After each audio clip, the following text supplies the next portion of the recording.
Hello, everyone. Welcome to another episode of Canopy Practice Success. I am your host, Casey Brothers, and I'm the Director of Product Marketing here at Canopy. Today, we are in for a very special episode. Our conversation will be centered around a new book by Darren Root, who is here with us today. He is a CPA and nationally recognized thought leader who's been transforming the accounting profession for decades. He's written a book previously called The E-Myth Accountant. He's helped thousands of firm owners redesign their businesses to serve their lives and not the other way around. I can't tell you how many times I make that point, and I'm in good company. Darren, I'm so excited to talk about your new book. I practiced for a long time, Casey, Yeah. and then started a company called Rootworks, which became one of the largest firm improvement organizations in the country. Well, and you say firm improvement. I feel like you were with Rootworks on the cutting edge of consultants. We have so Yeah, many consultants in this space now. it was slightly before social was a thing. Now, everybody that owns, I don't know, anything is a consultant at this point. But yeah, Yeah. I think we were early in that space. Yeah. Um, and Woodard was early, because Doug Sleater was a little bit before Woodard, and Boomer was early. So there was just a handful, Yeah. right? And we grew. My goal was to hit mid-size accounting firms, which there's so many of them, small to mid-size, and yeah, we grew that quite large. One of the things a lot of people don't know, Casey, is that I was executive editor of CPA Practice Advisor magazine for about 7 years. And the reason I think that is somewhat helpful and important is because I talked to every vendor in this space. So not only was I practicing, but I also knew all the technologies and then was talking to a lot of accounting firms. So that's what kind of made Rootworks, a bit special. Yeah. And we've reformulated that now sort of into Better Every Day, our new community of firms. To your point about highlighting your experience at CPA Practice Advisor, just overall highlighting your experience writing with the E-Myth Accountant in that role, and now with your new book, The Simple Firm, there is a skill that comes with participating in an industry long enough that you have solid, good opinions, and B, being able to then articulate those opinions with stories and evidence or conviction as to why a reader should change. And I think that is so important in this space because, again, it's been flooded with consultants who are well-intentioned, right? I think a lot of them to want to get out of the grind. Yeah. But there's something to be said when you've found a way to articulate your opinions in writing that someone can self-serve, I think. That I appeal to. I love reading is just a great way of self-education, and I'm such an advocate of reading. Just a little more info on that, Casey. My first book was a co-authorship with Michael Gerber, Yeah, and we co-authored the E-Myth Accountant. And a lot of people listening to this have probably read the E-Myth, which I was have. Yeah. it was a fantastic book, and it was life-changing for me. I mean, it was really a light bulb moment for me. But then after the E-Myth Accountant, I wrote The Intentional Accountant Mm. a few years later. And we sold lots of copies of The Intentional Accountant. And I get a lot of comments still today, and that's been 10 years. I get a lot of comments still today from firms that have read that or are reading it. And then shortly after that, I co-authored another book with a friend of mine named Jay Baer. Jay had a company called Convince and Convert. And being in marketing, maybe you've heard of Jay. He's kind of a national figure.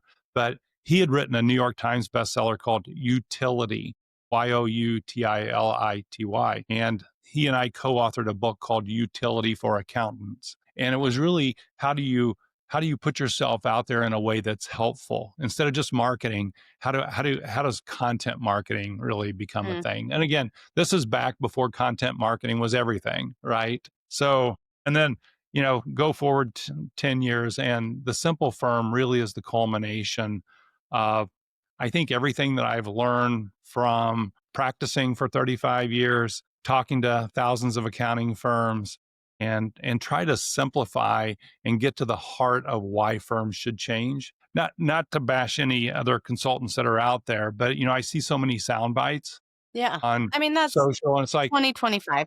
Yeah. yeah. So, I mean, at the end of the day, how do I really do this thing? and have a meaningful impact. And why would I want to do that? I think that's what the simple firm is really going to be or is all about. I was actually talking to my girlfriends this week about sound bites and how easy it is to consume and then think you've gotten the full story.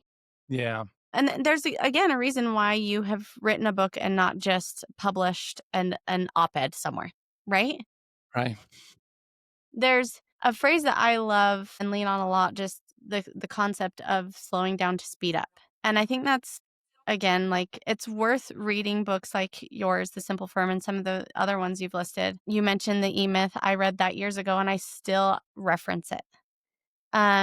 Because when you slow down to speed up, particularly in your education, you have more opportunity for higher comprehension and then application of those skills. Yeah, I think there's so much noise, whether that is television, social media, just being connected all the time. There's so much noise. And I love your idea of slowing down to speed up because most people just get caught up in the echo chamber of whatever it is. And it's Yeah. just noise happening. Yeah. And you never get a chance to sort of step back and say, what in the heck am I trying to accomplish here? One of my other author heroes was a guy named Stephen Covey. So Yeah. the 7 Habits was, I spent a fair amount of time in Provo with Stephen and his brother, and I was a facilitator for the 7 Habits for 10 years while I Really? was still practicing. Yeah, so I went around the country and taught. That's sort of where I learned to speak and teach Yeah. and how to put things together was really through Stephen Covey. So, two books that always come to mind for me are the 7 Habits. And, I sort of live that every day still since I was, facilitator and the E-Math. Mhm. They're both really fantastic foundational tools that allow you to step back and say, what in the heck am I doing this for? They share common threads, and maybe because you experienced those rather early in your career, I'm assuming that they shaped your perspective because they share very common themes as your books, particularly your new one.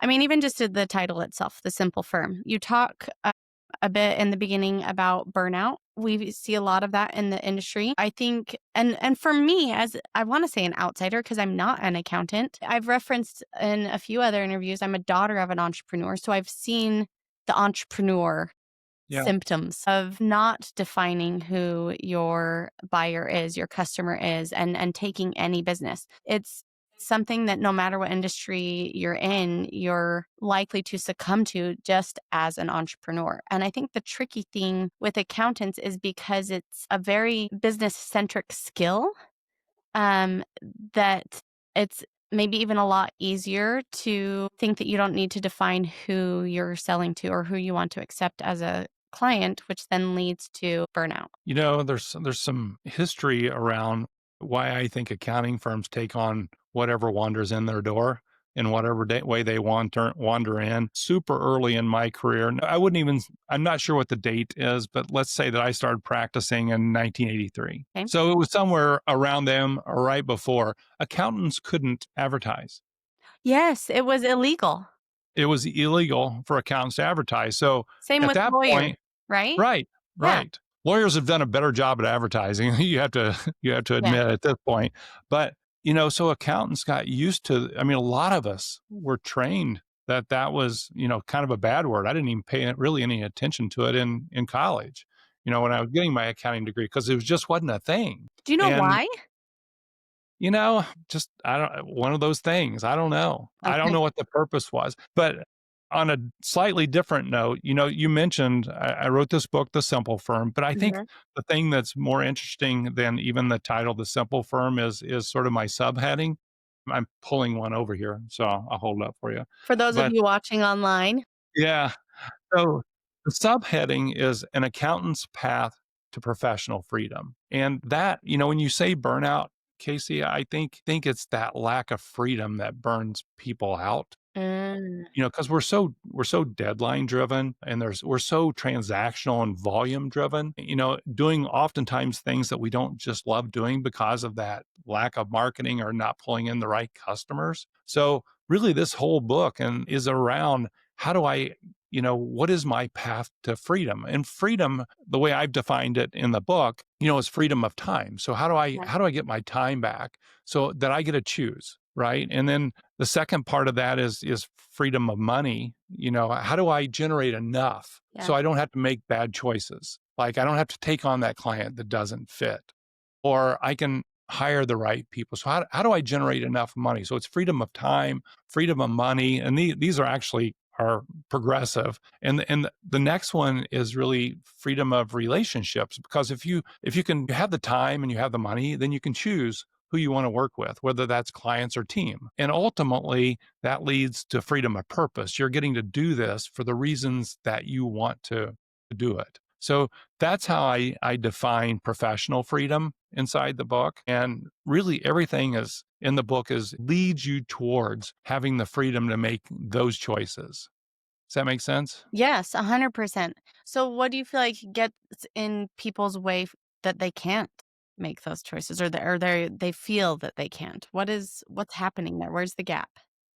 I mean, it starts with bad business models, right? Let's go back to Gerber. It starts off with you don't really even have a business model, and what I mean by that is you don't know exactly what it is that you want to sell. You might be selling like everything to everyone. So if you're really great at selling, client accounting services and 1040 services, and even more specifically, maybe tax services to U.S. based citizens or something, versus global citizen, it's getting really focused on what you want to sell, what you're great at doing, what your team is great at doing, and then who do you want to do that for? I was horrible. Well, in the what I was horrible at like nonprofits kind of work. I was horrible at construction, accounting. I wasn't good at audits. I wasn't good at that kind of stuff. So I started by narrowing my practice into the things that that I knew that I was really good at. And then the next question was, who is it that fits those services? And for me, I wanted service-based businesses because that's what I was good at. And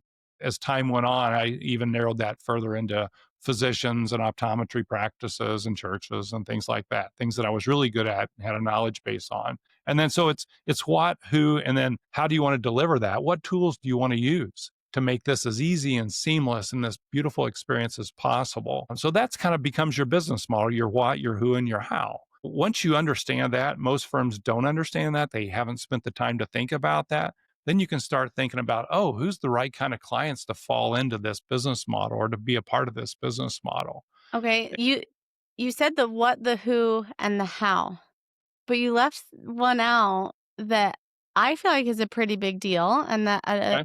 a leader I think he's a pretty influential voice in the entrepreneur space, Simon Sinek, leading with why. So where does why come in? Do you establish a why before a business plan? I think a why is not necessarily your business model. Okay, I I love start with why yeah. in Simon's book. But, I mean, why are you getting into this business is a whole nother thing. It's the I mean, motivation to build the business model. it is, and it Yeah. ends up being, the biggest and the highest purpose or freedom was purpose. Um, which plugs into your why. I mean, are you getting into this to impact yourself, your family, your team, your clients? I mean, what is your why? And I think firms have to really answer that really early on. I agree. I agree because I do feel like it can lead you honestly down the wrong. Is it the what or the how? I think more the how, because when you don't understand why you're in business, I think, or like your motivation there before you've established your business plan, it's easy to get hairs crossed. And then to your point about finding an ideal client, and all sorts of things that cascade from there, I think what can end up happening, and you tell me, you've talked to way more accountant business owners than I have. They end up selling themselves as the service, which then makes it hard, which is an entrepreneurial thing to do, then makes it hard for them to remove themselves from the service offering to the client and scale their business. That was Gerber's story with Sarah's Bake Shop in Yes, the pies. the E-Myth, right? So Yeah. she thought she was in the business of selling pies, and so she did everything right. But I think with accountants, what I have found is that they're usually discontent with some situation that they were in. That could have been they were working for a Big Four CPA firm, or they were in corporate accounting, and they decided they They, had a few clients on the side and they could start an accounting firm. The challenge with that is most of these people that I've talked to over the years, their first and biggest why at that point in time is eating, right? So they need to put food on the Mm. table. And so they're in it for the money to start with. I got to get my business off the ground. The challenge that I see with firms is that there's not like that defining moment or that point in time where you click from, okay, I've been like generating income to now I want to run my business with a bigger why. Yeah. And so most firm owners that I see, they get so deep into what they started and that they might have started for, a smaller reason. I'm not going to say the wrong reason, but a smaller reason. And there's no obvious time when that switch flips and they're like, oh, I'm going to step back and think about why I'm in this business and my business model. And, how do I do this, in a sustainable sort of way that actually gives me purpose? But they get so caught up in deadlines and it just wears them out. And what I have found is if it's wearing the owner out and they're not loving what they have, it's probably wearing their team out as well, and they're not loving it either. And we're Yeah. seeing a lot of that right now. Would you say the main audience you wrote the book for isn't for people who are starting a firm, but rather people who are in the thick of it? And maybe whenever this happens, it's probably different for every firm owner, that switch flips. Yes, I think that's true because that's most of the people I talk to. Somebody is feeling a little bit of pain, wherever that pain's coming from. I mean, most of the time it's lack of freedom, and most of the time it's a lack of freedom of time is what they're really struggling with. And then, staffing because the business owner doesn't love their business, in the way that they would like to. Staff's getting a bit infected by that and they're having more turnover than they would like to. And that's causing even a bigger crisis because there's plenty of volume still coming into firms and they don't have staffs. It creates it's just a hamster wheel that it's hard to get off of. Okay. A, how do you get off of it? And B, can it be done anytime before April 15th? Is that, or can you say to someone like, no, if you're feeling it now, you can do it now. It doesn't matter if it's end of month, doesn't matter if it's tax season, extension season, whatever the busy season is relative to the services you're offering, but it's got to be done. Like Uh, it's not sustainable to your point. Yeah, I mean, if you do nothing, so you're feeling this pain. If you do nothing, you're going to end up getting the same thing. Yeah. So it's not going to get better on its own. So then, how do you go about doing this? And my experience has been that it takes time, right? And it takes a lot of mental work. The nice thing is typically the number one issue that the business owner is solving for is not money, which is nice because that can be, like I said, a lot of firm owners start with that as the only driver. I got to pay my bills. I left a job and now I have this, and I got to generate enough income. So now we have cash flow. So it really starts with stepping back, and I think you're probably right. I think there's a why am I in this? Am I in this business to support the life that I want to live? And the kind of company I want to create? Or am I in this as somebody who is consumed by this? Chances are it's not the latter. So it's usually somebody wanting to have a business that supports the kind of life they want to live and have an impact on society, in a broader way, their clients. And so just stepping back and asking yourself that question is a fantastic first step. But once you do that, then we have to figure out what's not working. Oftentimes um, you have a lack of time. So how do we start creating a buffer of time? Sometimes it's a lot of times this goes back to the 80-20 rule, which is like, 80% of your revenue come from 20% of your good clients and stuff. So sometimes it's like starting to look at your client list and figuring out what's not great fits, what's the kind of work you want to do. It goes back to that what, who, and how, and really figuring that out. My story, Casey, is I would go to Longboat Key, which is a little island off the coast of Sarasota in Florida with my wife and 3 kids each year. And I would spend a day on the beach just writing and asking myself, because, again, I was a Covey facilitator at the time. So this was kind of the way I thought. And, I had created a business that I didn't love. That's why I ended up reading the E-Myth, and that's why I ended up, and being in the 7 Habits. I was capable of growing a business, but I was so young at the time. I was in my 20s that, I grew this thing, and next thing I know, it was consuming me. And I was like, wait a minute, this isn't what I signed up for. So I would go off, essentially and spend a day writing, asking myself questions and trying to answer those questions, in my head. And I think that's a great place to start. You got to do the hard work of Yes. figuring out what the heck it is that you want. Man, talk about slowing down to speed up. Yeah, You really do need exactly. to, yeah, you need to dedicate time to work on the business and not just work in the business, especially Yeah. as a firm owner, as the leader, and to your point about even if you're feeling like things are hectic and chaotic, it's going to trickle down to your team. It's Covey's, begin with the end in mind. So what Yeah. the heck is it that I want out of this thing? And once you can answer that, then there's a roadmap to getting there, wherever there is, right? So there is a roadmap, and there's people that have done this before who've wanted similar things. Figure out what it is that you want and how badly you want that. Are you going to commit to it? The way you said that, it's 2025. We don't have to operate an accounting firm the way we did in the 80s. I'm a mother of 3 little girls, and anytime I see someone who's about to have their first, one of the first things I feel like I wanna offer to them is like, "It's 2025. You do not have to have sleepless nights for the first 5 years of that baby's life. You can Yeah. get them sleeping in 12 to 15 weeks." I feel like that just reminded me of how I say that in that case of like, it's 2025. There are so many tools and resources to support you, not just as a business owner, generically, right? Yeah. Again, we can talk about generic tools. We can talk about the cloud, we can talk about great books like The Simple Firm. But also then we take that into the accounting space and oh my goodness, there is a plethora of efficiency driving things, whether it's best practices, whether it's tools itself, whether it's even things maybe agnostic to accounting, again, back to 7 Habits or how to uh, influence. Oh my goodness. Win friends and influence people. There we go. Got a little tongue tied there.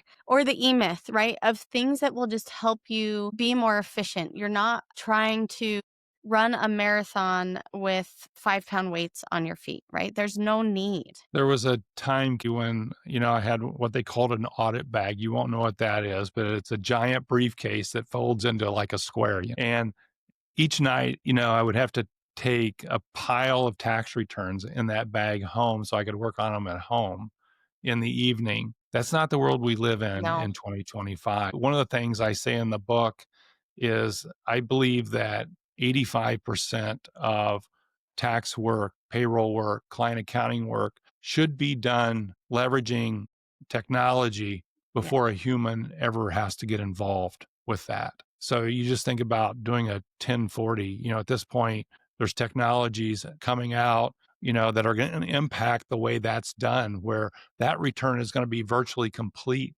before a human has to really inject themselves into that process. And man, that's no black bags, no lugging tax returns home, and no exchanging documents, through hard copies or fax machines and stuff. The right tools.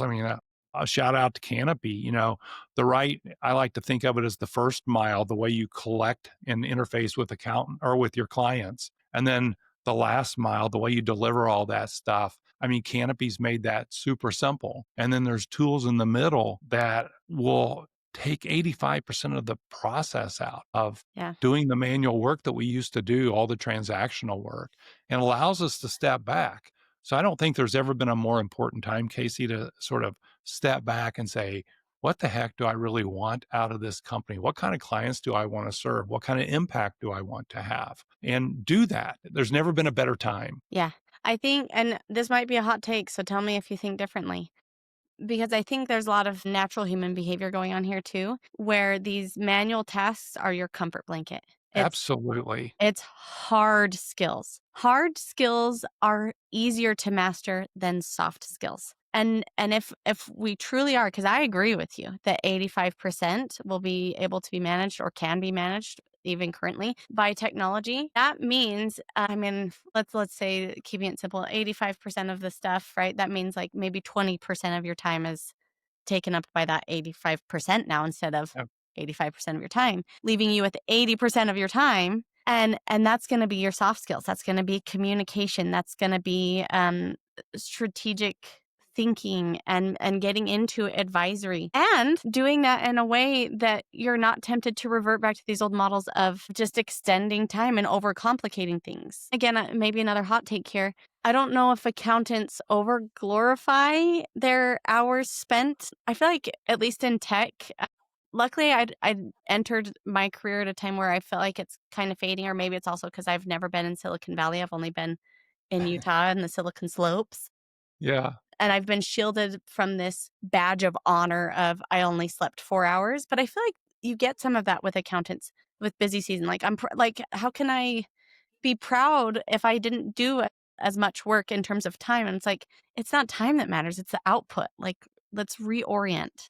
You should be on the show Shrinking because you just came up with some really good stuff, right? One of them is I think accountants get their value from producing something, Yeah. whether that is producing and billing a tax return or, an hour or getting a payroll out the door. So I think a lot of their self-worth from a work perspective comes from that production piece. Mhm. I've done thousands and thousands, reviewed thousands of tax returns in my career. And, as RootWorks had really taken off and I was writing the intentional accountant, it was during busy season. So I was used to reviewing tax returns, but I couldn't get the book done during busy season. And I wanted to get it out before May and continue to review tax returns. And it was just such a hard thing for me to let go because so Yeah. much of my worth was tied to reviewing tax returns instead of working on this book that could impact,